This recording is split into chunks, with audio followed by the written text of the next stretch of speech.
Hello and welcome to the Jamie and Stephen Show. Let's talk movies, music and magic with your hosts Stephen, that's me, and Jamie. Hi! Hi! So, Stephen, I've got good news. Okay. Are you pregnant? No! Oh. No, I don't think so. Oh, you did say good news. No, so I finally booked Walt Disney World.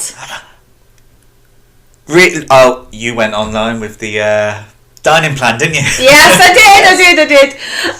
So, yeah, in the UK, we've just had an offer released where you get free dining with the Disney package. And, I went in to Virgin Holidays and booked it. I know. First time. Yeah. And everyone is so shocked that I've not been. Yeah. Because they just assume that I have. And I've not. So it'll be all our first times. I can't wait. And I've got like goodie bags for the boys from them, with like luggage tags and You're going to love it. Yeah. So You're November really 2025. The countdown is on. But yeah. I know. Right, enough about my holiday. So, Robin Yes, Hood. you've made me jealous now. Yeah. Okay, enough about that. Moving on. Yeah. Hit and run. Drop that in there. Hit and run. Robin Hood. 1973. Mm-hmm. It was released. It's the 21st classic. It's an hour and 23 minutes. So, we're over the 120 mark now. But I'm sure from this point onwards, it's more this time. Yeah. And longer. Yeah. The odd shorter one, but now it's going to be the 90, like close to the 90-minute mark, I think. So, yeah. IMDb synopsis? Mm-hmm. Okay. The story of the legendary British outlaw portrayed with the characters as anthropomorphic animals. That was nice and sweet. Yeah. It doesn't really say what happens. No. I mean, most people kind of have an idea of the legend that is Robin Hood. I suppose, it has been done to death. Yeah, it has. And there's been all sorts of interpretations as well. Loads. I think even at school, I think we did a play of Robin Hood. But the gist of it is, he steals from the rich to give to the poor. Yeah. So what's your... Mine is a little bit more historically correct. Oh, yes. Okay. Yes, I went all educational. Oh. Yes. Oh, okay. When the king spends a fortune on a war, his brother tries to recoup the costs, only for a fox and Baloo to nick it. I read... so King Richard was not a good guy. No.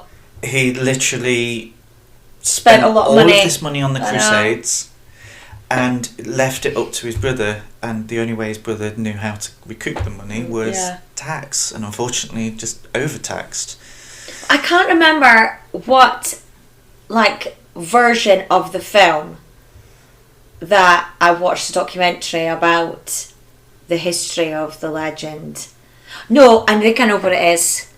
Is it Men in Tights? No. Although I did watch that. That's very long ago. Love that film.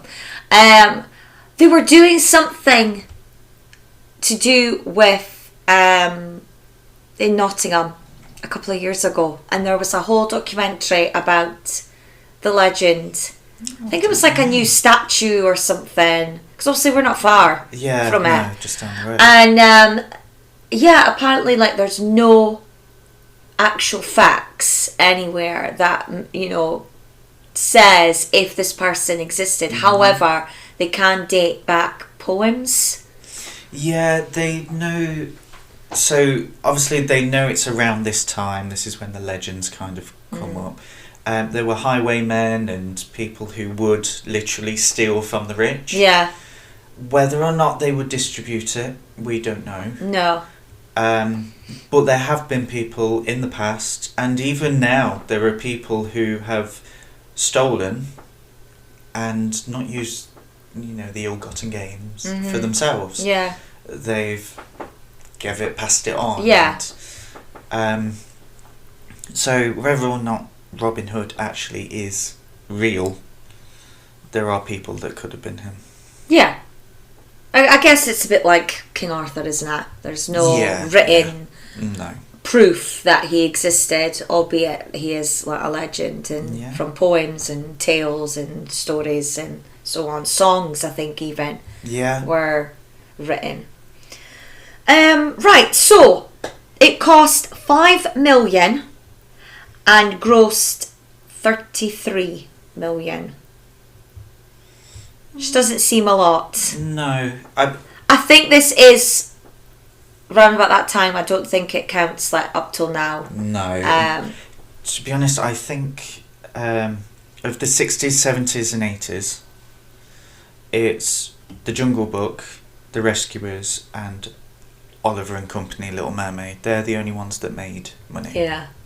So...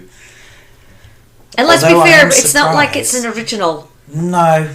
And, you know, we'll learn more about it as the podcast goes on, but Robin Hood has been done a lot of times, even by this point. So here in the UK, the Robin Hood was just about to become, I can't remember the guy's name, but in the 1980s we had a big series of Robin Hood in the UK. Sean Connery's son, Jason Connery. Oh yes, I watched that! Yes, there was another guy who did that as well.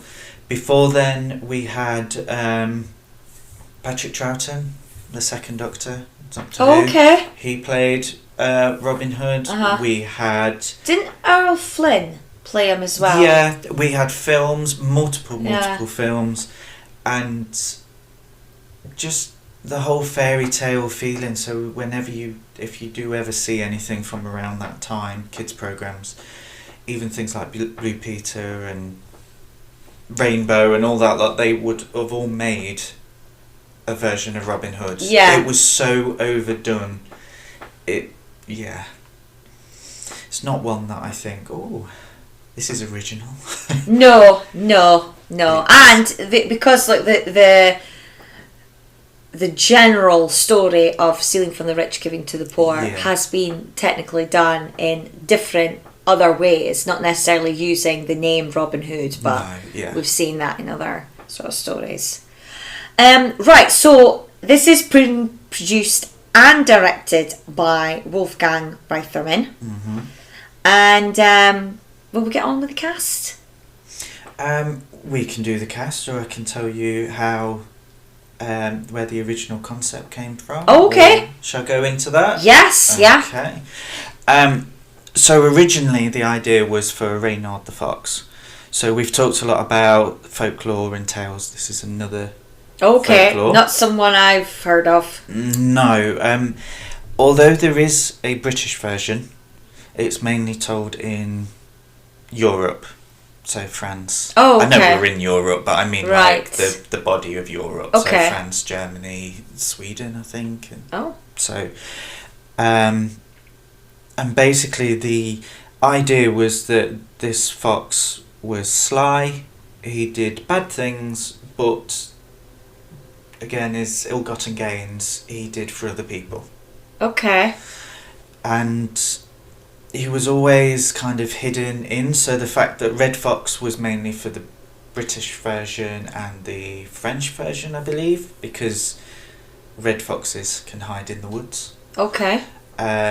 When he was like hiding in like Switzerland, for example, there's a lot of snow, he became a snow fox, basically, a white fox, and then so on. In the desert, yellow fox, and so on. Obviously, we know when Walt was making Snow White, he wanted to look at things to get as many films in as possible. Yeah. And he sent people out, especially to Europe, and this was one of the things he brought back. There was a bit of work done on this concept, but Walt was worried about Reynard's suitability as a hero. Obviously, he's stealing from... Yeah. I've not actually read or heard of any of the Reynard the Fox tales, I've never heard. So I couldn't tell you what he gets up to. No. But yeah, I mean, he wanted to make it a few times. It seemed to be something that he was holding on to. Okay. For the live-action film Treasure Island, there were going to be 3 sections animated that were going to tell the story.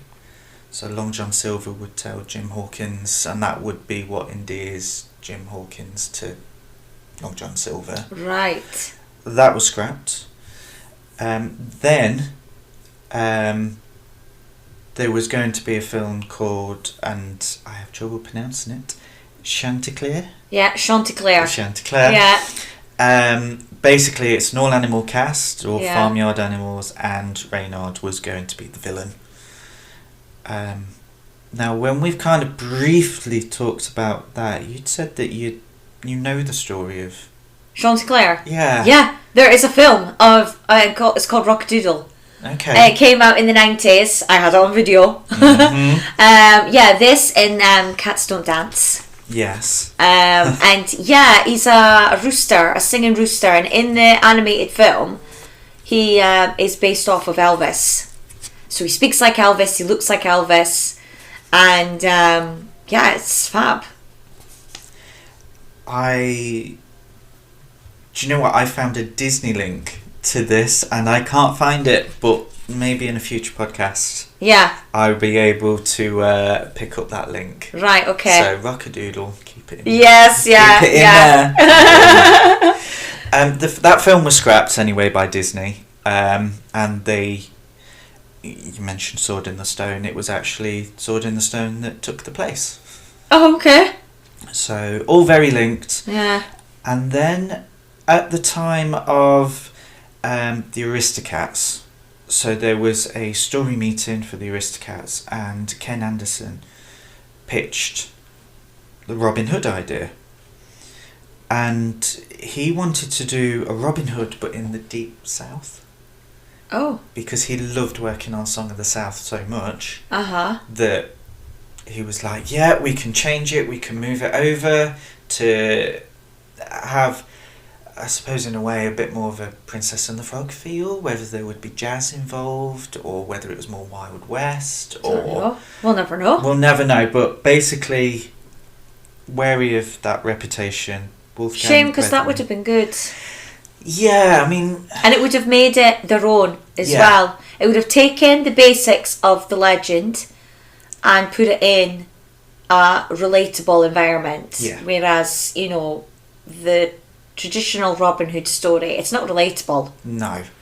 And around this time as well, I don't think Disney could have made up his mind on if something's set in England or is an English story or a British story, whether or not to kind of add American or Americana on to that. Which we'll come back to more in Winnie the Pooh. Okay.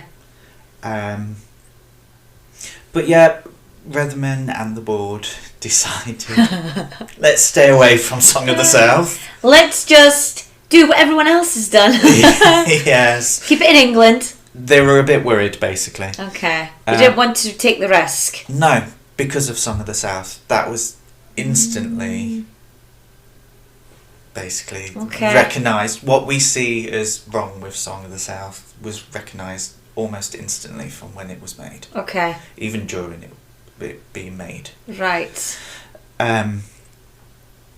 So that was kind of like, no, put that on a...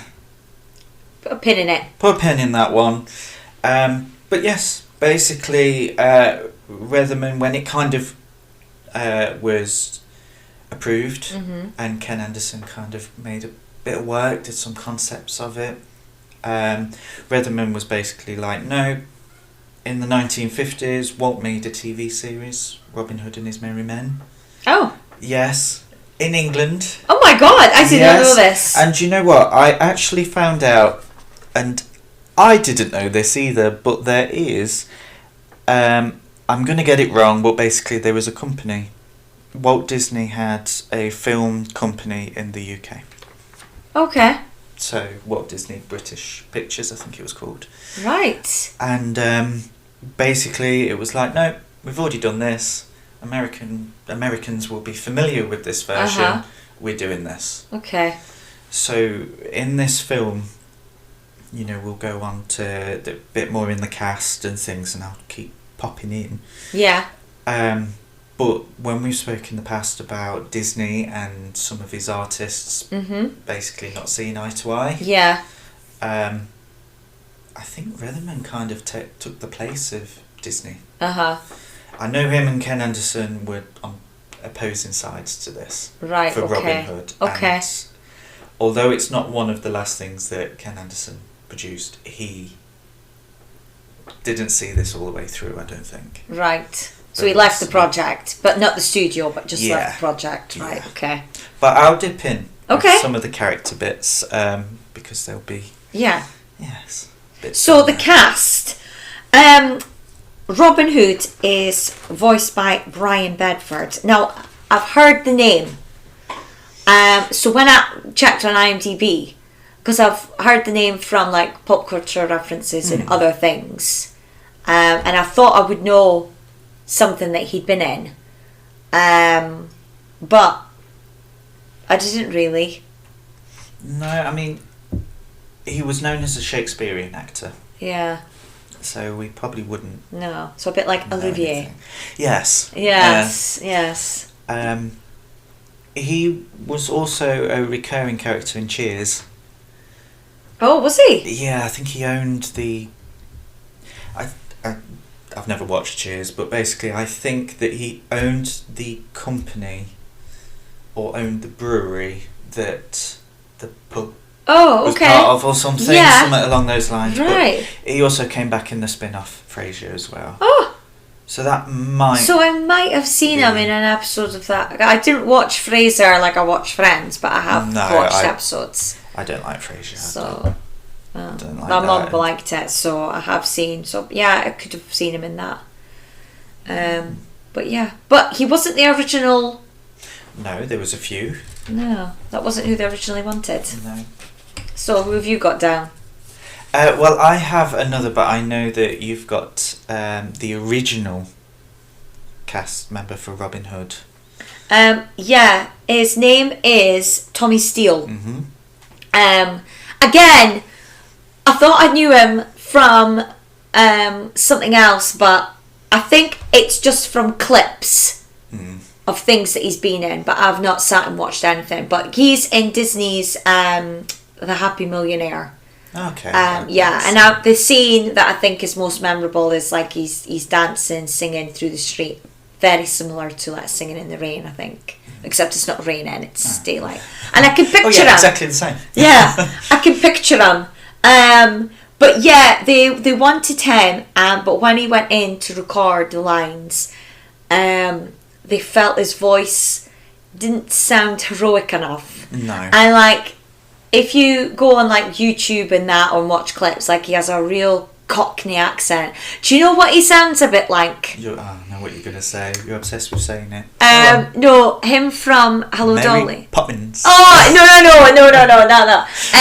no. No, what's his name that's in Hello Dolly? I've never seen Hello Oh, he was in, I'm a bad gay. I haven't seen the old musicals. oh, he's in that, programme, Oh, yeah. Something Mother. How I It's Met Your British. Mother? No, the British one, the old one. And it was like a comedy. And he's got the word mother in it. Yeah. A mother makes 3. A No. mother makes 5. He was lanky, tall. Oh, I'd be as well just Google him. But anyway, Tommy Steele's a bit like him, but short, basically. But sounds similar. But I'll find out and I'll come back to it. But yeah, so they said no, we're gonna have to go another with somebody else. They tried to get Terry Jones from Monty Python as well, but again, no. Yeah, I can see why they wanted to get English actors. Yeah, And I think Brian Bedford was perfect. yeah, he's got the right voice. Yeah. It sounds like a fox's voice. Sounds like Robin Hood. Yeah. It's so weird to say that. But yeah. I mean, it was against obviously when Tommy Steele was removed from the project. It was against Bedford and the very aptly named Bernard Fox. He also had played Max in Herbie Goes to Monte Carlo. Oh, I don't think I've seen that. I have seen the Herbie films when I was growing up, but other than The Love Bug, it's not. Okay, just for those at home. Right, okay, I found the actor that I couldn't name that's from Hello Dolly. Right, so Tommy Steele is like reminds me in Michael Crawford, and you'll just have to. Betty. That's it. That's it. Yeah. So a bit like the original Phantom of the Opera. Yes. Okay. Yeah. So it reminds me a bit like that. It's that accent, that Cockney. Oh, okay. Yeah, but high pitched. Yeah. It's not low and soft. It's so it needed to be soft. It needed to be warm, because obviously he's got to be charming, Robin Hood, as well as obviously being a hero. But yeah, so yeah, useless information there, but. Yes. Well, the other thing that Bernard Fox may be known for is he plays Archibald Gracie IV in Titanic. Okay. No one knows who that is, but it's him. Oh, okay. Bedford married his partner, Tim MacDonald, in 2013, but they'd been together since 1985. Wow. So, not long before, actually, Bedford's passing. Oh, that's so sad. I know, but I think it was something to do with the laws. For some reason, 2013 rings a bell with gay marriage and things, so that could be the reason why. But yeah, for me personally, and I don't know why it was such a kind of thing, the fact that the lead actor in Robin Hood, which is one of my favourite Disney films, I grew up with it, was gay. Yeah. It just... Yeah. I don't know what it does, it just makes me happy. Yeah. So, yeah. Just makes me love the film a little bit more. Yeah, it's got that personal touch to Yeah. it. Yeah. Although, you don't steal from the rich to give to the poor. No, there is that. Right, Prince John and King Richard as well, although it's only like 3 lines. Is played by the amazing Peter Ustinov, who I grew up with. So, for those of you who don't know, he played Poirot in the film. So, the original Death on the Nile is one of them. And he was in, what's that Disney film with the dinosaur? They take the dinosaur from the museum. I'm close. One of our dinosaurs is That's missing. It. One of our dinosaurs missing, which I watched loads with my grandma. If ever it was on TV. Never seen it. Oh, it's a good one. Never seen it. I had it on DVD for a while. And you never watched it? I never watched it. It's not on Disney Plus. Do you know what? This was one of the things.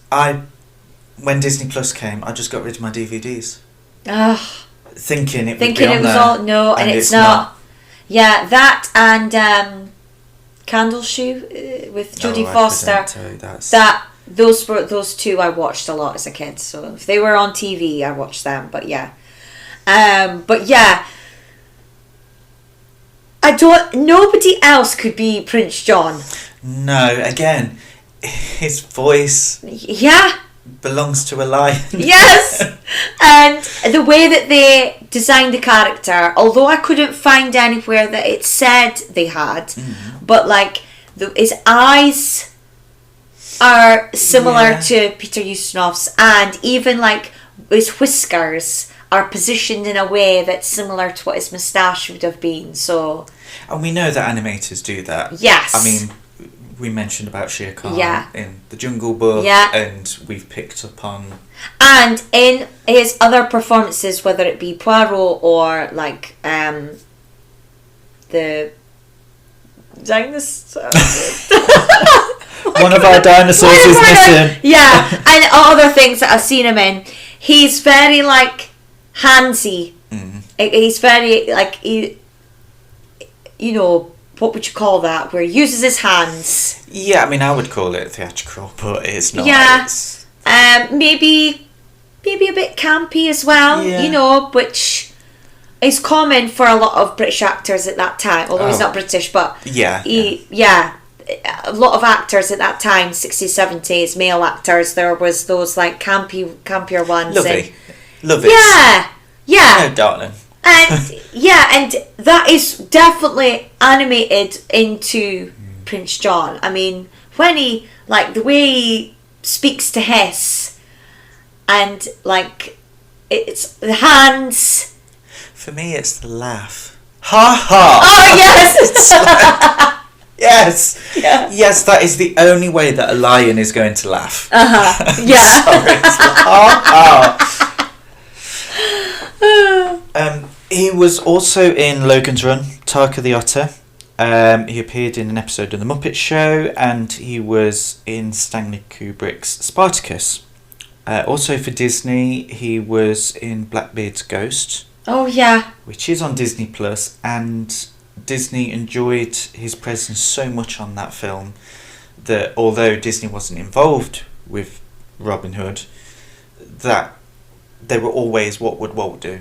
Right. So it was... He was on that list. Yeah, he was on the Oh, Walt list. Walt liked Yes. this part. Yeah. He was also a truck driver in The Great Muppet Caper. Okay. Randomly. He also voiced Prince John in the German dub, Okay. but not King Richard. Weird. Which is because he speaks German. I Yeah. think he speaks 4 or 5 different languages. Yeah. I know. He's- Amazing. He is talented. Oh yeah. But why not King Richard? I have no idea. I have an outlaw for an in-law is practically all that character says. I know, yeah, It's it is. like, It's just 3 lines. Yeah. I think, not even that. I don't know. Unless, like, the German version, they got a German actor, a famous German actor to do this. Who knows? Who knows? It just seems But- like, why? Why hire somebody else when you Yeah. can speak German? Weird. And he's there in the booth. I know. Just, Like, you know, he say these 3 bits you just as have well. to give him that extra bit of paper. He's already done the lines. Yeah. Like, So bizarre. If anybody knows why that would Yeah. happen, or why that Yeah, would have why happened, let us know. Yeah. Because that's very... Because I don't really know how much... I don't know much about how the dubbing is done. no, I don't. Um, I know that so it was quite rare for a lot of actors to do their dubs themselves. I know that Laura and Hardy did their own, which I know is way before this time. Wow. I think they'd both passed away What by the time of language? this film. Spanish. oh my god! Yeah. Yeah, they did their own. Not every time, Oh, but there are... there is actually a version, they refilmed the whole thing in Spanish. oh my god. And they performed it, and it's a little bit different to the American version. Amazing. So there's actually, for anyone who wants to see new Laura and Hardy material, Right. go and look for Spanish versions because Okay. they re-recorded them. It's different. There's little Brilliant. bits in there, and it's tidied up a little bit more Uh-huh. of things that didn't work on the original. Yeah.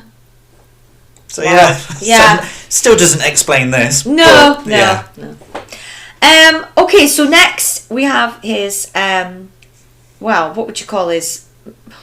His hissing friend. Yeah, it's Sir Hiss, who's played by Terry Thomas. And again, like, when I saw his picture on IMDb, I was like, oh, I know that face.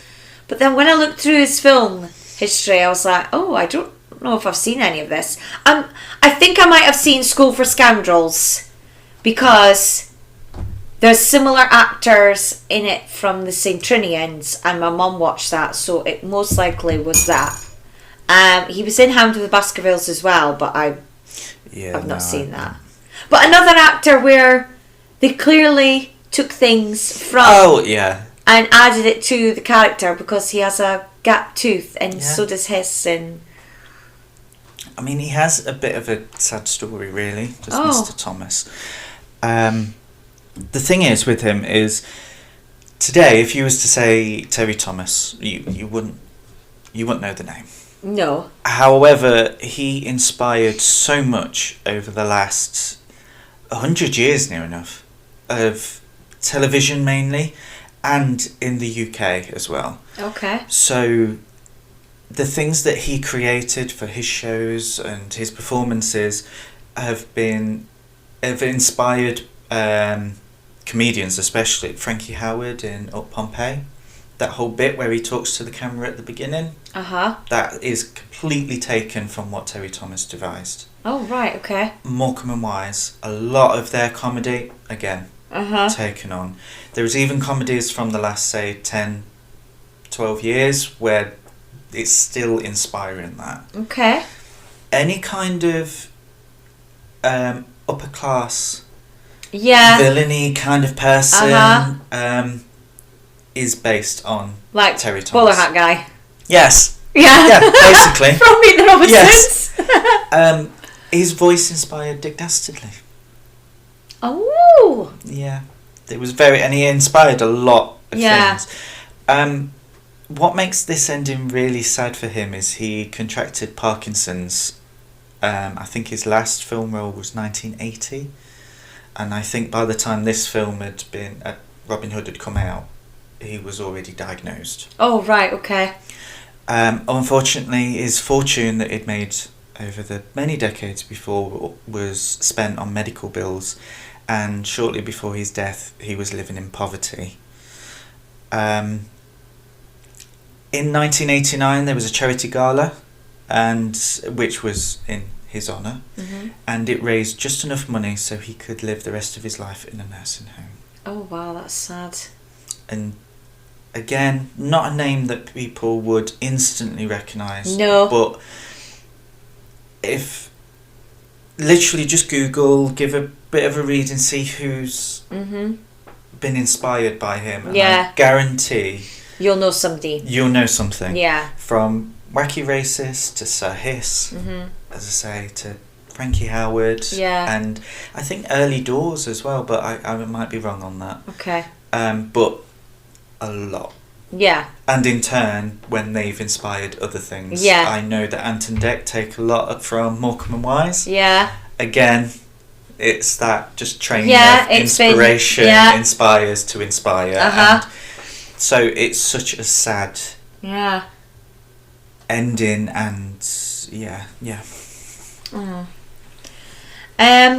Little John is basically a brown version of Baloo the bear. Really? Yeah. And do you know what? It has the same voice. Can you believe that? That's weird. I know.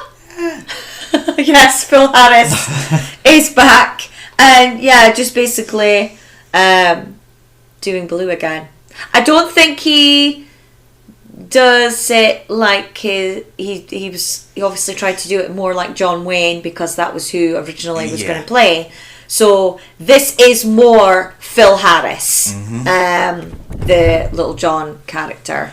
So just to go back onto when I was talking about Anderson and Reitherman.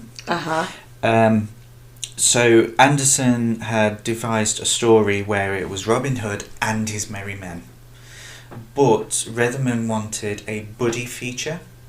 Okay. Which he was inspired by films like Butch Cassidy and The Sundance Kid. So it's quite apt that you mentioned John Wayne, because they're similar. Yeah. It was those buddy pictures, and he would have been known for those. And he was the one that actually split up the Merry Men. Okay. So Friar Tuck wasn't with them, Alan a Dale. Right. And again, it's just one of those things where it's like, it's that conflict of what they thought the story would be. Yeah. The reason why Little John is a bear is simply because when Anderson was devising the characters, the whole joke of Little John is he's big. Yes. You know, if that's Little John, what's Big John? Yeah. Name an animal big? A bear. Yeah. So that's, Yeah. Although when we've spoken about Robin Hood before, you learned something in the last 12 months about bears. Oh, yeah. Yeah. About, so obviously we get, like, all the animals are obviously supposed to be from England. Not all of them, well, but yeah. Well, most of them. But yeah, and Scotland did have bears. Yeah. And they were... I can't remember the story on how my sister actually told me the story, because we went to a zoo in Dundee and they have 3 bears there. And it was during that visit that she had looked up the history and yeah, we used to have bears. And when you watched Brave, yes, and there's bears in it, did you not think, oh?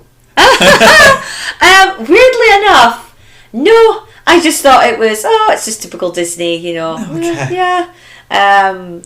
But yeah, it turns out that there were bears, and they're thinking of reintroducing them. Yeah.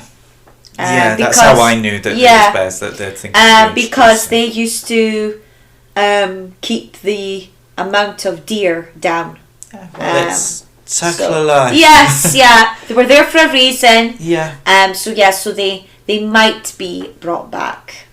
One of the things that I found with this, and I don't know whether it's fact or not, but when I was watching it, I did notice, and you've just said there that the animals are all found in the UK. Well, yes, the townspeople, the good guys, they're all found in the UK. Oh, okay. But when I was looking, the villains are not UK.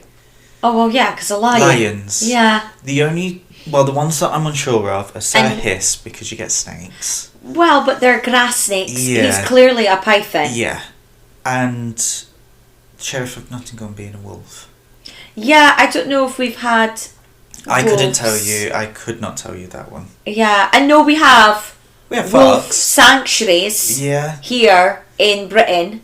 And there's used to be wolves at that zoo that I went to in Scotland, but whether I know obviously they come from like Scandinavia, Russia, Serbia, all that, but I'm not sure if we've had or if it's another one of those animals where we used to and now we don't. But I mean, to be fair, we're Disney fans, not wildlife. Yes, so, yeah. Someone out there might know, and good for them. Right, Maid Marian. She's played by Monica Evans, who I didn't really know. No. And as a side note, is it Lady Cluck? Yes. Yeah, so she's played by Carol Shelley, and the two of them did a lot of things together, including The Odd Couple, both the film and the series. They were often put together as like a duo. Yeah, they did. They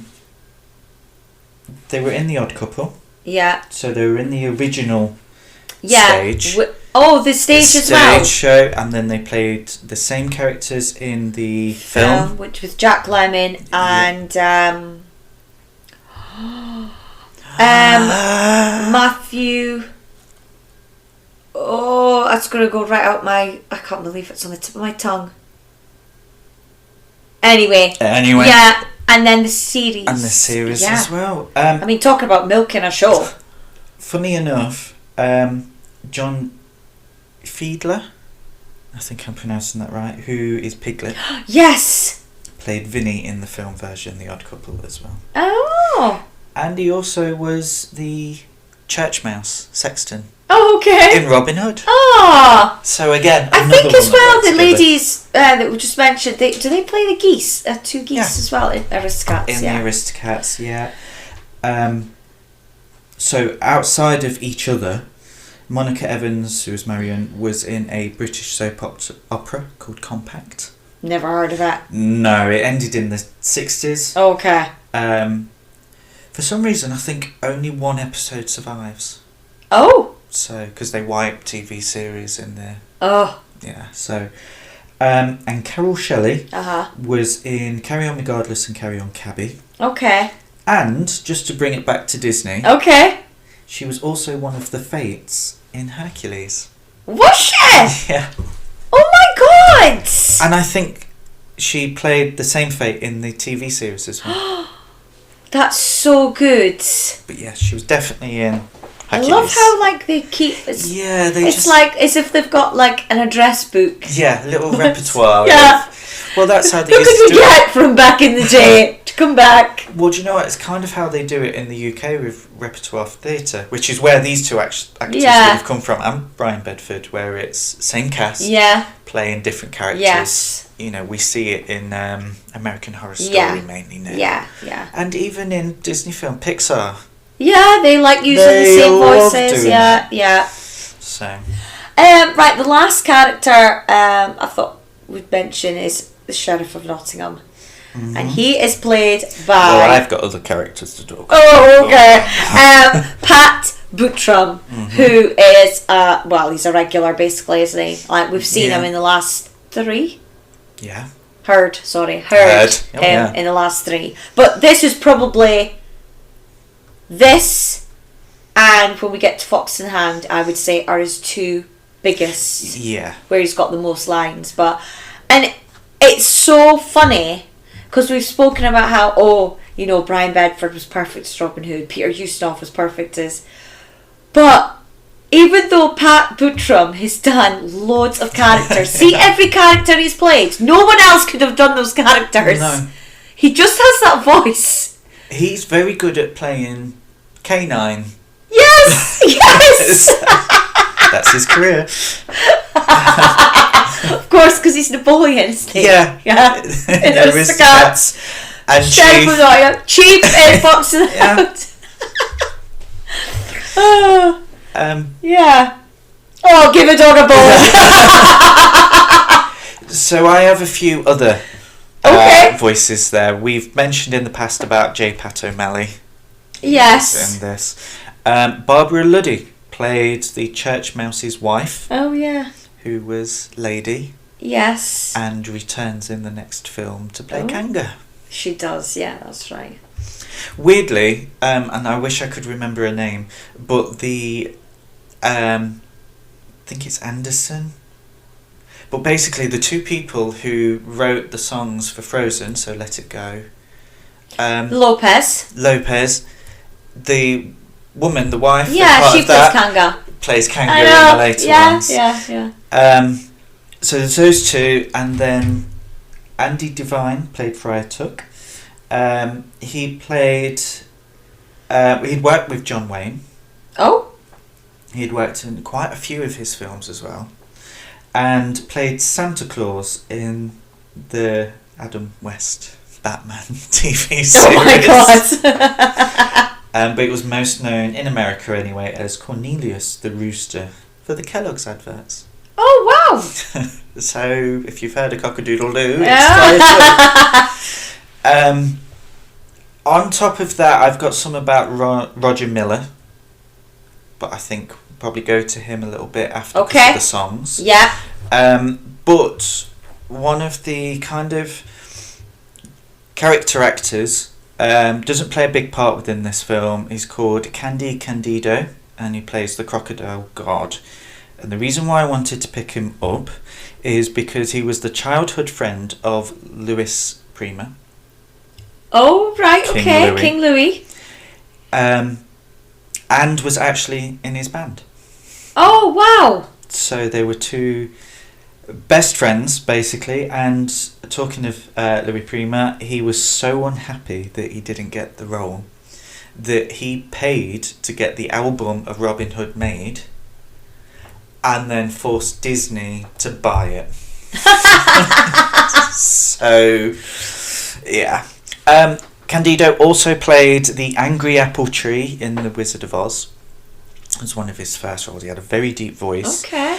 He was one of Maleficent's goons in Sleeping Beauty. Yeah, I know which one, yeah. And he played a prisoner on the Haunted Mansion ride, which you'll get to see next year, bringing it back to the beginning. Yeah. He played the Indian chief in Peter Pan. Okay. And what he noted as his favourite role and his last role was as Fidget in Basil the Great Mouse Detective. Oh my God! So although he's not a prominent role here, in the greater Disney universe, he has had quite a few. Wow. And he's got such a distinctive voice. Yeah. So, and then the final role that I had, although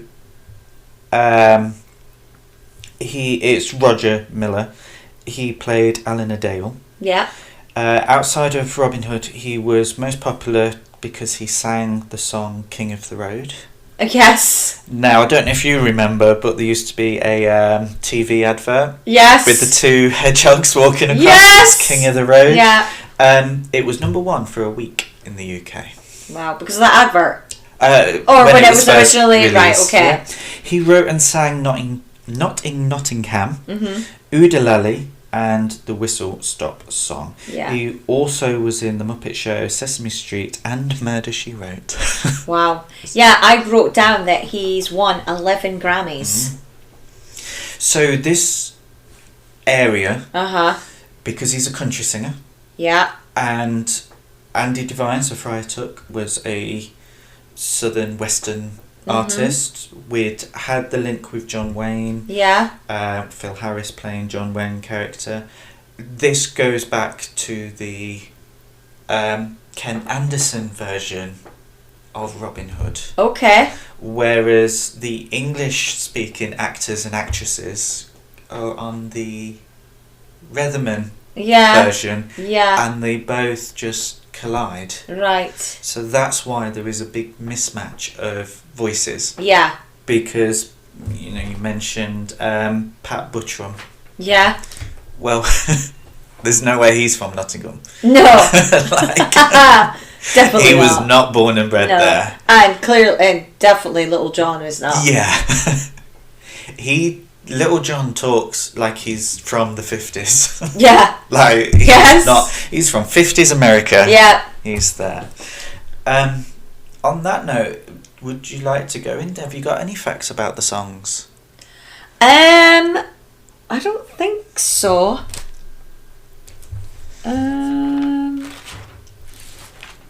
No, just that I'd written down which ones he'd written and that, he'd won 11 Grammys. Oh, The Phony King of England. Yes. Music and lyrics by Johnny Mercer. And he had written music for Breakfast at Tiffany's with Audrey Hepburn. Well, children, hide your ears. That song is based on a traditional folk song called The Bastard King of England.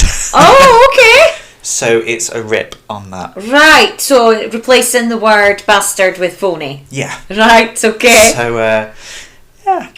Oh. Just found the thing. So I mentioned earlier on, the story of Robin Hood and his Merry Men was co-produced by RKO Pictures and Walt Disney British Productions. Right, okay. In 1952. Wow. So the thing what I have with these songs, so the Love is featured in Fantastic Mr. Fox and was also featured, which is not a Disney film. I know, although it's about a fox. It is about a fox. I think it was one of his favourite films growing up, the director. Oh, okay. It's Wes Anderson. Yeah. Wes Anderson made that, yeah. Last year in 2023, it was on the Amazon.com Super Bowl ad. Oh, was it? Lally was on the 2015 Android advert. Oh. Now the Whistle Stop. Right, okay. Did you have anything about this song? No. So the Whistle Stop was not known, but has been used on the T-Mobile ad for Super Bowl 48. However, you may know a speeded up version. Okay. Do you remember in the early 2000s the Crazy Frog? Yes. Do you remember the hamster? No. There was a dancing hamster, very similar. And he went do do do do do do do do do do. Oh, yes! It's a speeded up version of that's right. Whistle Stop. Oh, God. Well, hey, Roger Miller made loads of money. A few pennies. Yeah. Although he's probably not alive now, but whoever's got his estate, they've made a killing. Yes. So yeah, that's what I have about the music. Okay. Anyway. So now it's the fun facts. The fun facts. I made a note that this is the first film, animated film, to not feature any humans since Bambi. Yes. Well, Bambi does have a human character he's just not seen. Well, yeah. So there's a bit of a... Yeah. Yeah. Well, right. First post-Walt animated film. And, yeah, I wrote down a thing about a little bit of... I think it's a bit... Yeah, like you mentioned about the Crusades. Mm-hmm. And, yeah, I'd written down about how actually Richard had spent the money. But yeah, I've got Prince John's infantile behaviour whenever someone mentions his mother is a sly reference to the real King John, quotation marks, the fool of England, the brother of King Richard, quotation marks, the Lionheart. Mm-hmm. John, so the brother... Yeah, so John is King Richard's brother, and King Richard was the favourite son, and was heavily spoilt by their father, King Henry II, and was said to be crude and dim-witted and attempted... No, sorry, I've got that wrong. John is the favourite son, and was heavily spoilt, and was said to be crude and dim-witted and attempted to usurp the throne from Richard while he fought the Crusades. Though Richard eventually returned from battle and foiled John's rebellion, John eventually became king anyway after Richard's untimely death in 1199 in battle without an heir. So possibly Richard went to war because he didn't feel loved or wanted, and he sort of thought, well, this is the only way my dad's gonna... We've seen that story. Yeah. You know. This period of history, going from King John, King Richard, up until the Tudors, is, or if it isn't, it's a huge coincidence, inspires Game of Thrones. Oh, it's yeah. very repetitive, to the point where there was a rumour that King Richard and his sister were an item. Oh! Well, it's no surprise. They did a lot. They did a lot back in those days that, you know... Yeah, wouldn't necessarily we do today. Yeah. I made a note at the top of my page, actually, because I'm really starting to pay attention to the credits. Yes. And I made a note that this is the first that I noticed that Don Bluth is down credited as an animator, and we're gonna hear his name for a while, so we'll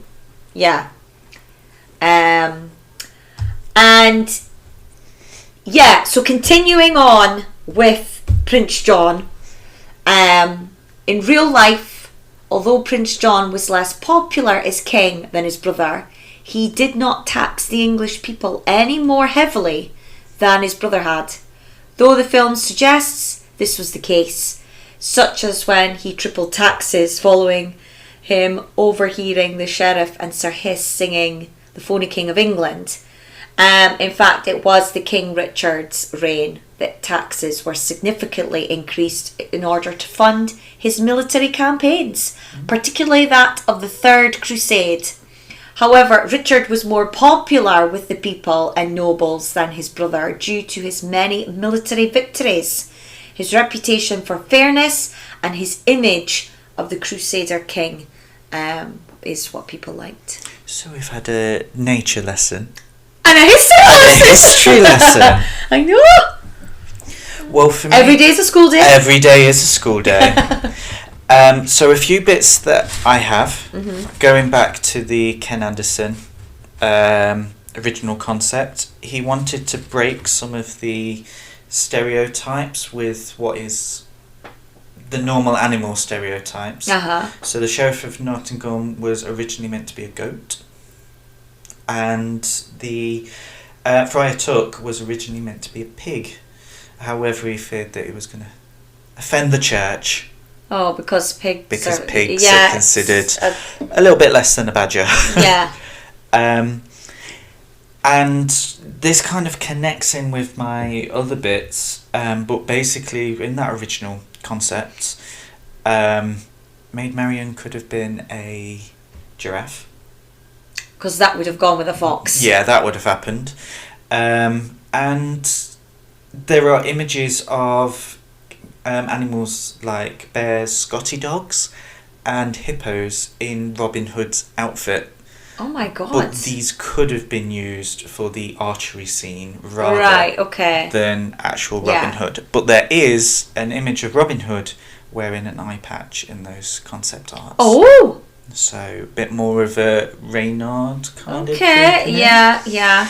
The reason why that all fits in really is because it's actually the character Robin Hood that delayed the film. Oh, right, okay. So although Anderson had a very clear idea, mm-hmm. and obviously they made a lot of changes afterwards to that idea, then because they couldn't find the voice for Robin Hood, it created a delay.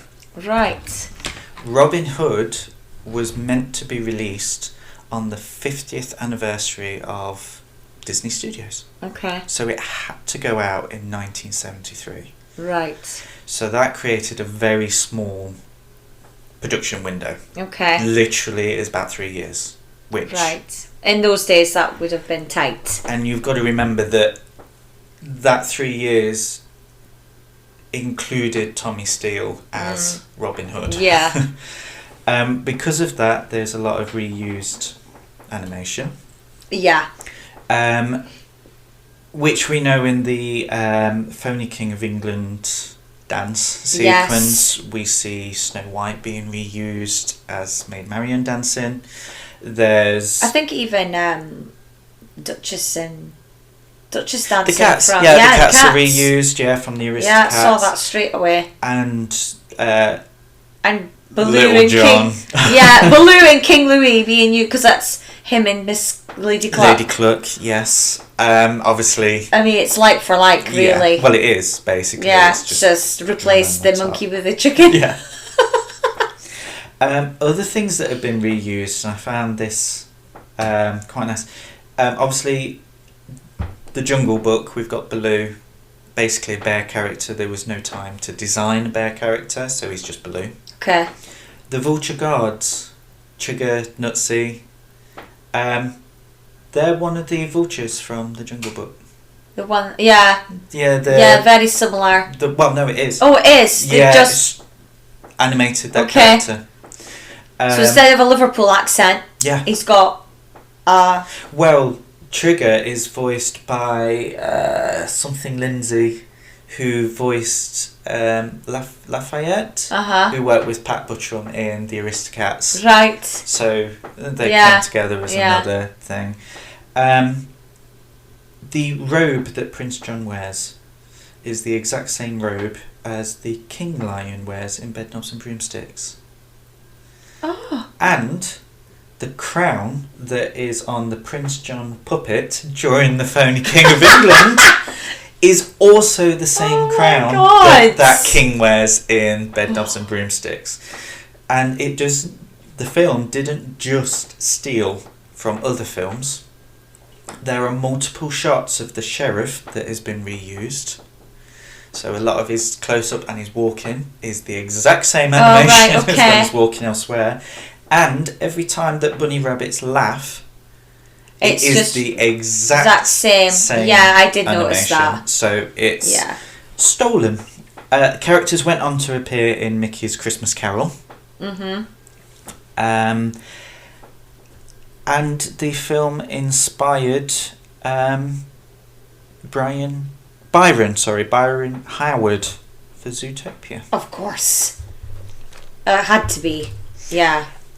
Also inspiring so basically Ollie Johnson, his son was partial inspiration for Prince John. Okay. So, when his child sucked his thumb, he held his ear. Oh, okay. And when his son was dreaming, Mm-hmm. his feet would rub together, Oh! which is what Yeah. happens Yeah. with Prince John. Oh, that's The other good. bit of cheating animation. Did you spot the live action element within the film? No. So we spoke about in 101 Dalmatians about the live action Cruella car drifting into the... Is it the carriage? It's the bell. Oh, the bell! The bell at the end is Okay. live action, filmed, superimposed, and the noise is the same noise as the bells used in Cinderella. Oh, okay. Wow. Yes. And it still cost them $5 million. Yeah. Yeah, there is that. Yeah, so I've got some about Wow. videos and about at the park. Uh-huh. But do you have any other facts? Yeah, just small ones. Last Disney animated movie that all of Disney's 9-year-old men would live to see completed. Yes. Prince John, he doesn't have a lion's mane. And this is to enhance his infantile behaviour. And he was originally designed as a tiger. Oh, was he? But because of the stripes Well, thing. because of the stripes. Those damn stripes. Because of... No, we've done that one. Hold on. No, that's it. You threw your facts. I threw my facts. Oh. Yes. No. Done. Yeah. Well- I'm ticking them off as I go. Because obviously... There's so many. There's so many. But yeah. So you go on about the DVD and videos and that, and then we can talk about what we thought. At the parks, there was meet and greets with Robin Hood, Little John, Friar Tuck, Trigger, Prince John, the Sheriff of Nottingham, and Maid Marian. And do you know who's seen Friar Tuck? A mutual friend of ours, Is it Jess? Jess and Rob. Rob told me the story where Oh. he just turned up and there was Friar Tuck. Did they get their photo? No. Oh. I know. Yeah, I saw Sheriff of Nottingham. Never seen any of them. And that was at the annual pass party. I didn't get my photo taken of him, but he was like surrounded by like a rope, and he went up and down. And those that were around him, that like got photos and videos. But yeah, that's the only character I've ever seen for Robin Hood in the park. Never really seen. Well, no, I've never seen them. I've seen pictures of Maid Yeah. Marian, Okay. not necessarily the others. Right. Just because I missed this out earlier on, Anderson also wanted the snake to be one of the poor townspeople, but when Weathermill took over, it was like, no, he's sly, going back into that stereotypical thing. So... Oh, can I just quickly point out, you're saying about the characters in the park? Yeah. So there's an episode of Modern Family where they go to Disneyland. Yeah. And one of the daughter's ex-boyfriends is playing Little John. And there's a scene where... Dylan. Yes. Dylan. Yeah, there's a scene where he has to break the code, the Disney code, and he speaks. Yeah. Because he has to say, "It's me, it's Dylan." Because I can't. It's her date that she goes with, and they end up having a fight, and he's in the Little John outfit. So in cinemas, Robin Hood was re-released in 1982. Okay. For the VHS and Betamax and Laserdisc, that was released in 1984. The VHS was the first in the Walt Disney Classics line. Okay. I believe that the Fox and the Hound was the last. Okay. Could be wrong on that. The DVD came out in 2000 and Blu-ray in 2013.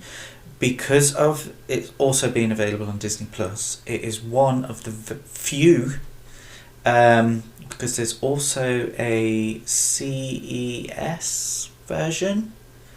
It's one of the few Disney animated films to be released in all formats. Wow. And I missed out the 8mm film version as well, but there is one of those. Right. The only other one to get all five that nearly all 5, Okay. is Winnie the Pooh. Oh! So, Which we're doing next. Yes, that's next week. Well, Yeah. that brings us quite nicely to that point, doesn't it? Yeah. So yeah, I don't think I have any more facts. I think I literally abused that film to the point of squeezing every fact that I possibly could. Yeah. So, thoughts of the film? So Because you said this was one of your favourites, and you were worried about rewatching it because you didn't want to... Do you know what? I shouldn't have been worried. Okay, good. I Phew. thoroughly enjoyed this film. Did ya? Yeah, it was funny. Mm-hmm. And it was funny. It Yeah. wasn't just like family humour funny. Mm-hmm. It was funny. It was, I found myself laughing. The story, although it's been done to death, Uh-huh. was still interesting. I found myself following it. Yeah. And there are certain bits where it's like, they're going to hang that badger. Friday Yeah. Tuck is being hung. Yeah. And there were just certain bits where it's like, kill him. And then there's the knife up in the back of Yes. PJ. Yeah, PJ. And yeah, Uh-huh. I just enjoyed it, and the reused animation didn't bother me at all. See, it did bother me. You see, the only bit out of the animation that bothered me, and it was a small part. So it's during that scene where they're at the archery thing. Oh, okay. And they're just about to escape, and Little John runs towards where Robin and Marion are Uh-huh. in his get-up with the moustache. Yes.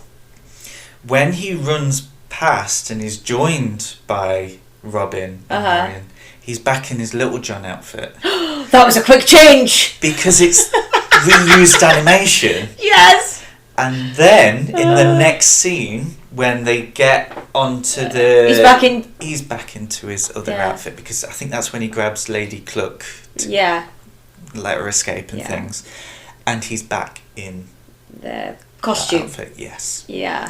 So that did annoy me, because that Obviously, as should have kids, been you don't really seen. notice those things, so... No, but I do think that watching it, if you are reusing animation, you need to make sure that it's kind of seamless, really. Yeah. And actually, Yeah. it didn't bother me, the rest of it. And the bell, actually, it always struck me as being odd as a kid. Always. Oh, I was always really? fascinated by that animation. Oh, because you thought, wow, that's amazing, but... Yeah, but it's real, it's just a film. Yeah. Fake! Yeah. So yes, I thoroughly enjoyed it, and I think that it should be up there with some of the more popular ones. There should be some kind of Disney park element of Robin Hood. Uh-huh. And yeah, I think kids should give it a watch, and I think they'll enjoy it just as much as... Yeah, because it's all animals. Yeah. Yeah. Yeah, I mean, like, I wrote down, like, how I love the intro song, and I made a note that, you know, you straight away from that song, you get in the feel of the film, that folksy, country vibe, you know.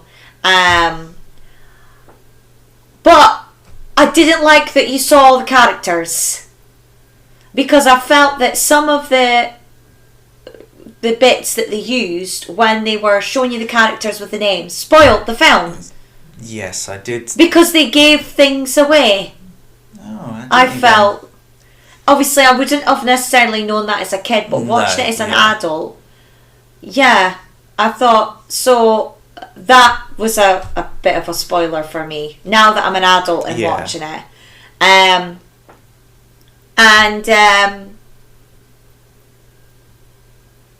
Yeah. Oh, I've lost track. Sorry, I'm just writing down. Oh, yeah, I did like that it gets straight into it. So even though we've got to watch this long credit scene, even though I like the song, because it's like you're seeing them all running together. Well, which is the scene when they're escaping. It's the style of those films of that time, though, where the credits are at the beginning. So, which is fine, but like I say, it was just the way that they used the characters in the credits. It gave things away. But anyway, I liked how it went back in it.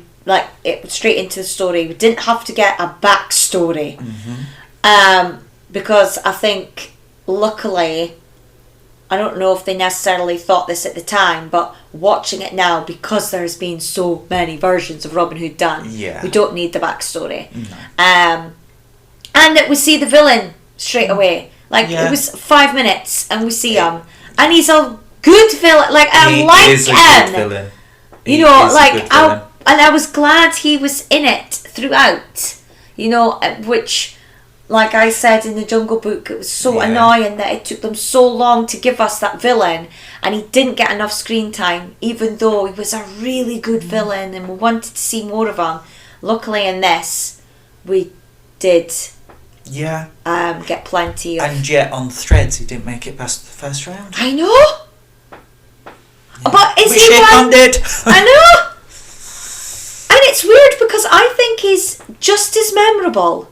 In fact, I think he's more... Yeah, I think he's better. Yeah, because he's a character. He's fun. Yes, and he's likeable. Yeah, like, he's not necessarily... Like, you're laughing when he's being bad. Yeah. And when he's sucking his thumb and... Mummy. Yeah.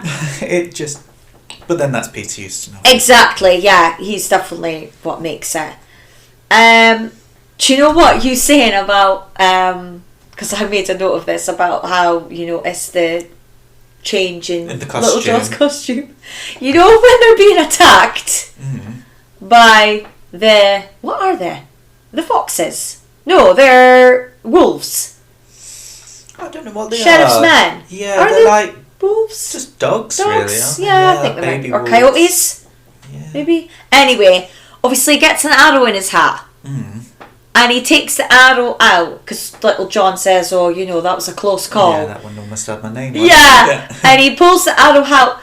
That hat miraculously Someone made itself. Oh yeah, like a little fairy came out of nowhere and patched that hole up. And there was How many no hats hole. did he have as well? Because he had that hat. Then he gave one hat to the rabbit.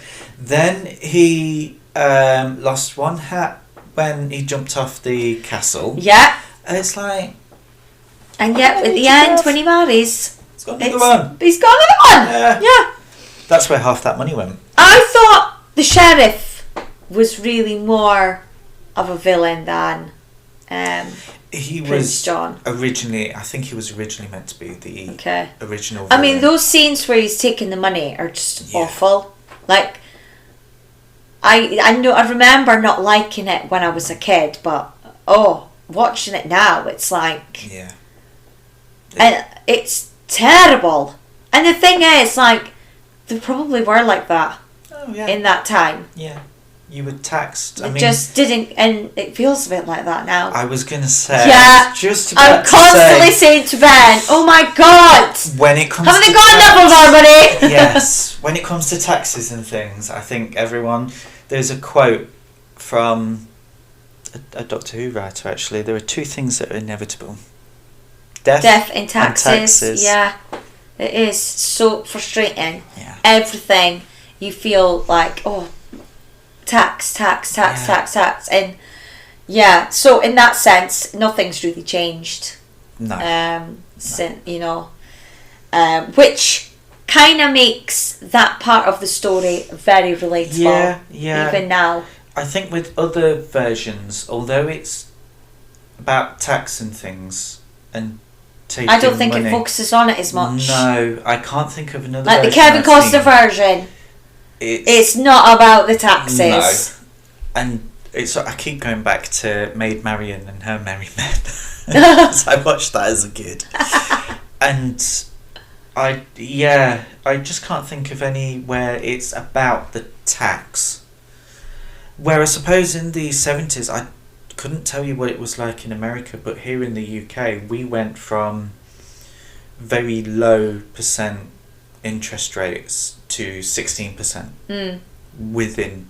Literally, there were some years, especially in the late 70s, where interest rates increased by multiple percents every week. Yeah.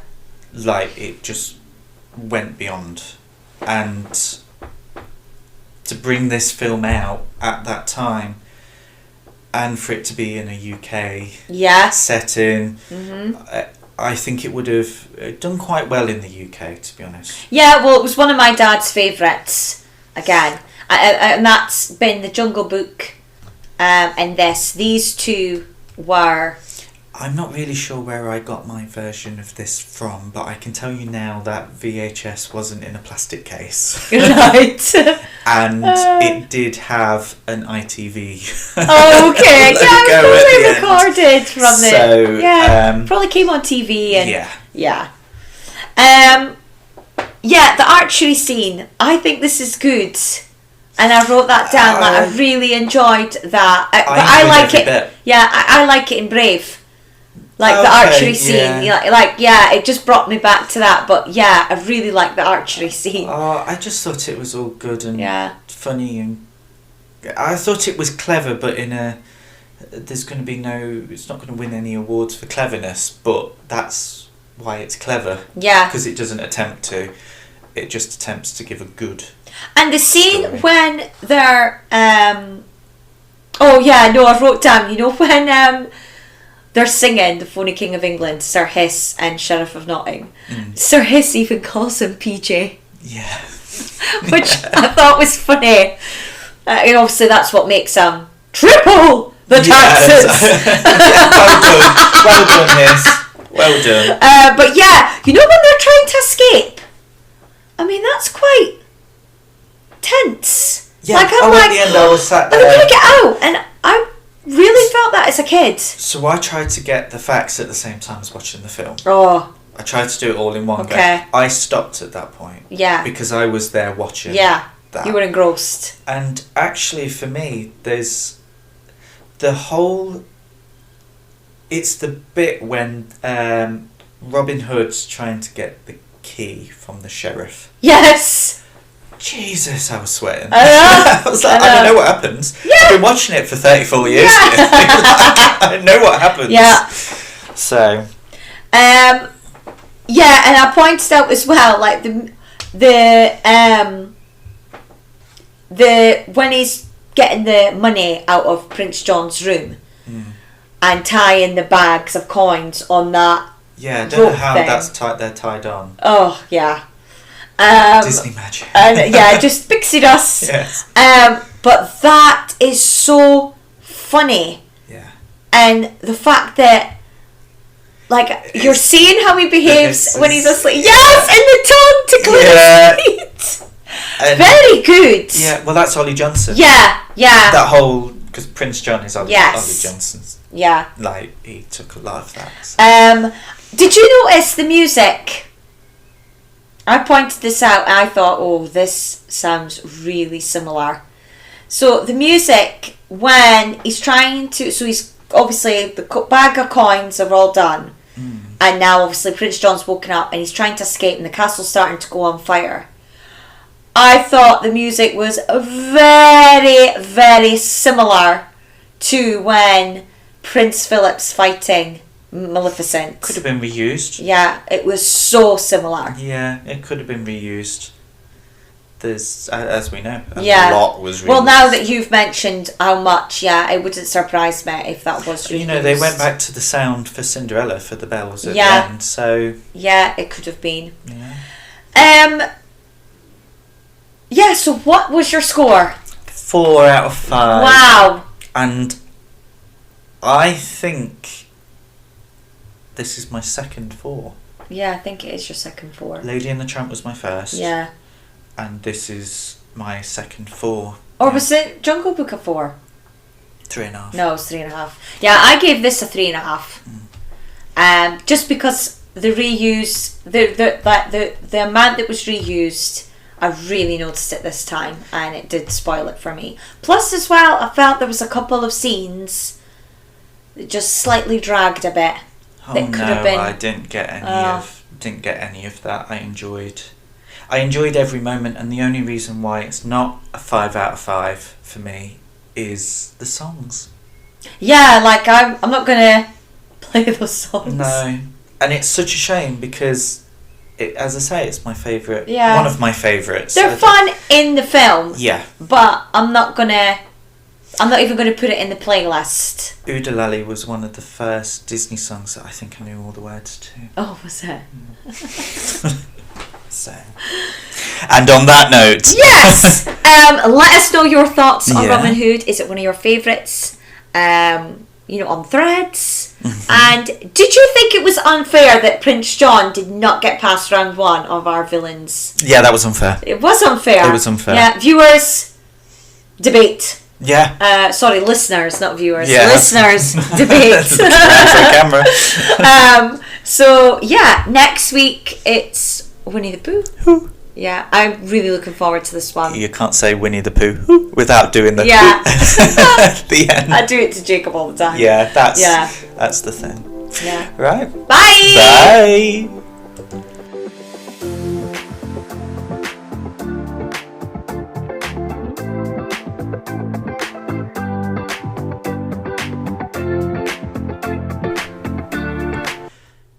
You know, the whole idea of having a quiz at the end of a podcast is actually to do the quiz at the end of the podcast. So here we are once again, in the middle of the credits, recording the quiz. This time, though, I'm going to ask you a question. Yes. So basically, this is all around anniversaries. Oh, okay. Oh. So there are 11 films that have a significant anniversary, so ends in 0 or 5. Okay. This year. Oh, okay. I'm not going to ask you to name them all. Right. But I want you to pick 5 numbers between 1 and 11. Okay. 2. Yeah. 5. Yeah. 7. Yeah. 4. Yeah. How many have I got? Just one more. 10. Okay. So, Ichabod and Mr. Toad is the second in the chronological order to get an anniversary this year. Do you know how many years?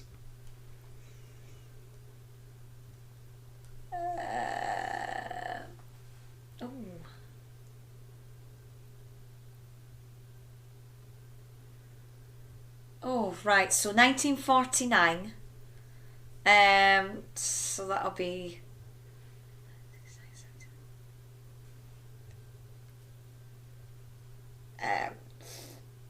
I can't count my fingers. 75. 75. Wow. Then you pick number 5. Uh-huh. 1, 2, 3, 4, 5. Which film celebrates 30 years? Lion King. Lion King. Yeah, I saw the march. Jess's eye. Lion King. 7. Well, there are 2 films that celebrate 25 years in 1999. Can you name one of them? Tarzan. The other one? Bugs Life? Well, it's not an animated classic. Oh, no. Fantasia 2000. Oh, yeah. You pick number 4. 1, 2, 3, 4. Okay. How old will the Little Mermaid be?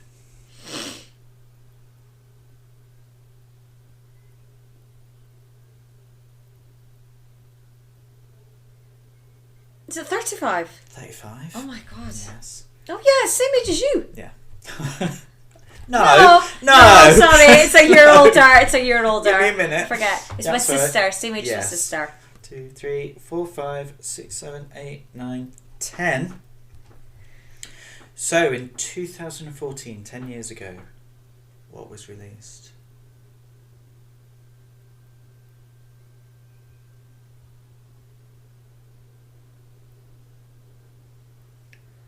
Oh.